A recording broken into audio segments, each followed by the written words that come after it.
Hello everyone, welcome to another episode of lean bulk. আজ আমি train করব legs.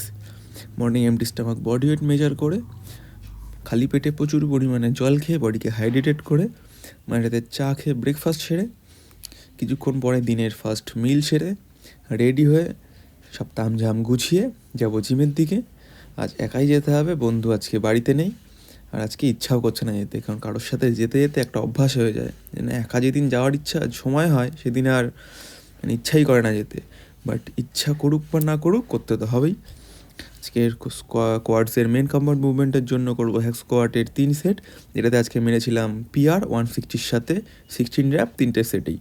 দেন হ্যামস্ট্রিংয়ের জন্য ডাম্বেল আইডিয়ালে 3 সেট করে, লেগ এক্সটেনশনসের 3 সেট করে, কোয়াডসের থার্ড মুভমেন্টের জন্য করেছিলাম ডাম্বেল স্কোয়াট বা সিসি স্কোয়াট বলে মেবি এটাকে, যদি ভুল হয়ে থাকি তো একটু কারেকশন করে দিও।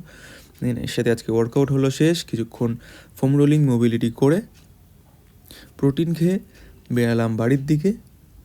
বাড়িতে এসে স্নান ধান সেরে দুপুরের মিল করে বিকেলবেলায় বেরালাম একটুখানি হাঁটতে হাঁটতে এসেছিলাম জলেশ্বরে। এসে দেখি দূরের থেকেই মন্দিরটা খুব চমকাচ্ছে, কেন কাছে গিয়ে দেখি মন্দিরটাকে নতুন করে রং করেছে, যেন মন্দিরটাকে খুবই সুন্দর লাগছে। আসলে কথা পুরনো রং ছিল তো, দূরের থেকে লাগলে স্পট লাগতো, খুব একটা ভালো লাগতো না। রংটা যেহেতু সাদা, বেশি চোখে লাগে। এর সাথে আজকের দিন হলো শেষ, দেখার জন্য কোনো ভিডিওতে টিল দেন।